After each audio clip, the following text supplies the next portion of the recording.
RCF. Bonjour à tous, très bon réveil, bienvenue dans votre journal d'information locale en Champagne en ce 7 janvier. Au sommaire, zoom aujourd'hui sur le premier modèle United Nations organisé par l'association Municipé Reims sur le campus de l'Institut catholique de Paris Campus de Reims. Il se tient du 16 au 18 janvier, présentation du concept. Monseigneur Joseph de Metz-Noblat, évêque de Langres, adresse pour cette nouvelle année un message d'espérance et de solidarité à tous les fidèles. Attention aux routes ce mercredi. La Marne et l'Aube passent en vigilance orange pour neige verglas par Météo France. Entre 10h et 18h, 3 à 7 cm sont attendus, avec des chutes pouvant atteindre 2 à 3 cm par heure et des rafales de vent allant jusqu'à 50 km/h par endroit. Verglas et fortes perturbations de circulation sont à prévoir. Les températures resteront très froides, entre -3 et -1 degré, soit 5 degrés en dessous de la normale.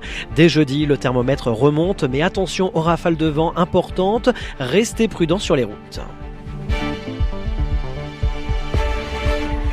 L'information locale sur RCF, Christopher Fausten. Sur les routes, le dispositif hivernal est pleinement activé. Salage en continu sur les réseaux nationaux et départementaux avec de nombreux engins mobilisés. Dans la Marne et l'Aube, les préfets ont décidé de suspendre les transports scolaires et périscolaires jusqu'à minuit, même si les établissements restent ouverts pour accueillir les élèves. La circulation des poids lourds est fortement restreinte. Interdiction pour les plus de 3,5 tonnes et les transports de matières dangereuses avec des aires de délestage mises en place et une interdiction totale de 8h à 18h. Le groupe SANEF appelle à la prudence et conseille de ne pas prendre la route jusqu'à la levée de la vigilance. Enfin, les trains régionaux devraient circuler normalement. La vitesse de la LGV Est sera en revanche réduite.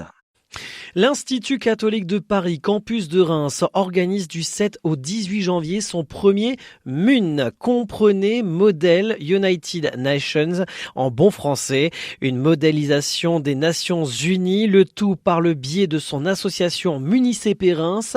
Franck Mouroz, coprésident de l'association, et Aline Doucet, secrétaire, présentent cette première édition. Ça va être une conférence sur 3 jours internationale qui regroupera 200 étudiants autour d'une problématique qui est la paix n'est que la continuation de la guerre par d'autres moyens. C'est une simulation en fait de l'ONU, donc l'Organisation des Nations Unies, autour d'une problématique mondiale, donc par exemple des enjeux mondiaux contemporains, où chaque personne qu'on appelle les delegates représente un pays et où en fait la personne parle au nom du pays et pas, elle donne pas son propre avis sur la problématique et du coup ça donne lieu à des débats. Sur des enjeux mondiaux, tout ça. C'est ça, c'est tout un travail de week-end de conférence et du coup, cette grande problématique que je vous ai annoncée juste avant, elle va se découler en fait en plusieurs comités. On a 3 niveaux. Le niveau débutant qui comporte du coup l'Assemblée Générale des Nations Unies dont le sujet est l'instrumentalisation de la paix à des fins stratégiques. Aussi des comités en anglais, comme là le comité de désarmement et de sécurité internationale qui est du coup la construction de la paix à l'ère des cyberconflits. Ou encore, dans des niveaux intermédiaires, une conférence de paix ONU-Femmes face aux violences sexuelles comme arme de guerre en République démocratique du Congo, une conférence de paix sur une paix juste et inclusive au Soudan, la Cour pénale internationale en collaboration avec Justice et Paix, une nouvelle association du campus, et le Parlement européen en collaboration avec Assemblée ICP cette fois-ci. Et ensuite, comité anglais, le Haut Commissariat des Nations Unies pour les réfugiés sur le rapatriement des réfugiés en période de paix. Et enfin, le dernier comité d'experts, cette fois-ci pour un niveau beaucoup plus avancé, qui est un comité anglais et qui est le Conseil de sécurité, un conseil de sécurité fictif sur la Syrie 2026 et un potentiel retour de Bachar el-Assad. Franck Mouroz, coprésident de l'association, et Aline Doucet, secrétaire, au micro d'Alexis Claudretz pour RCF. Si les inscriptions sont désormais closes, vous pourrez quand même suivre ce week-end exceptionnel sur le compte Instagram de l'association Municipé Reims. À l'occasion de ses vœux, Monseigneur Joseph de Metz-Noblat, évêque de Langres, a adressé un message empreint d'espérance et de proximité à l'ensemble des fidèles du diocèse.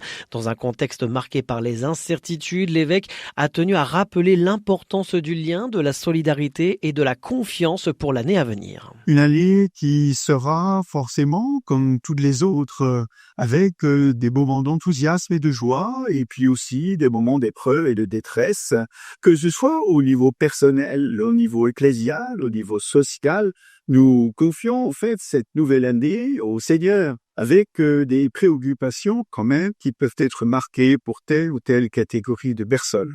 Je pense à ceux qui se préparent à affronter cette année avec crainte parce que les perspectives ne sont pas réjouissantes. Je pense en particulier à nos agriculteurs qui connaissent de grandes difficultés.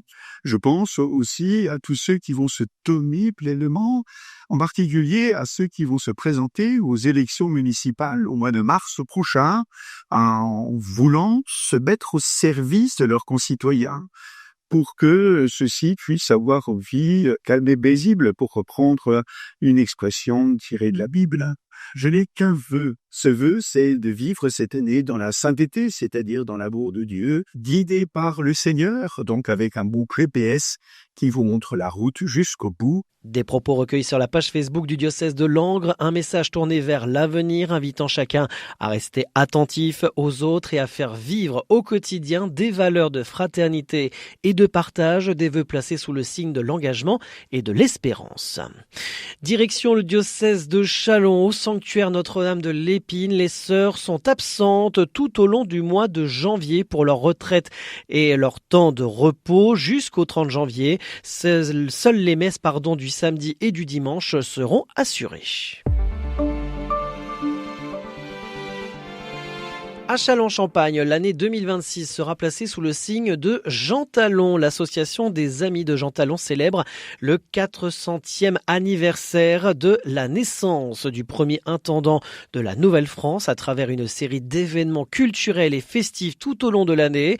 Le coup d'envoi sera donné le 8 janvier, ce jeudi 8 janvier, avec un dépôt de gerbes à la collégiale Notre-Dame-en-Vaux, suivi de l'inauguration d'une table d'orientation au Quai Barba. Autre temps fort, du 8 janvier au 2 mars, au musée des Beaux-Arts et d'Archéologie de Châlons, une présentation exceptionnelle du portrait de Jean Talon prêté par le musée des Augustines de Québec, mise en regard d'autres figures majeures du XVIIe siècle comme Colbert et l'intendant de Champagne.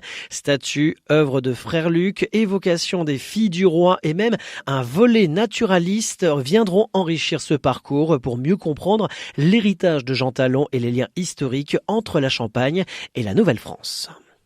Toujours à Châlons-Champagne, à partir du 12 janvier, la ligne B du réseau CITAC IS Châlons-Champagne voit ses horaires du matin modifiés. 3 autocars desserviront les communes en direction des établissements scolaires pour un transport plus simple et plus fluide. Et concernant les travaux près de chez vous, à partir du 12 janvier, des travaux débuteront rue de la Libération à Sainte-Menou dans l'Argonne, à l'intersection des routes départementales 63 et 85 E3 pour une durée de 21 jours. La circulation entre Sainte-Menou et Moirmont sera interdite. Une déviation sera mise en place par le département de la Marne. Les automobilistes sont invités à anticiper leur déplacement et à rester prudents aux abords du chantier.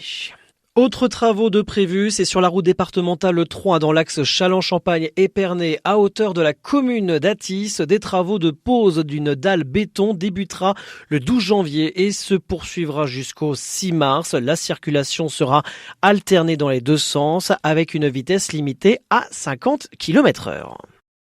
Fin de ce journal en Champagne. Merci de nous avoir suivis de votre fidélité. L'actualité en continu sur les réseaux sociaux de RCF Cœur de Champagne. Très bonne journée, très bonne matinée à l'écoute de vos programmes sur RCF et prenez soin de vous face à cette tempête de neige prévue dans les prochaines heures.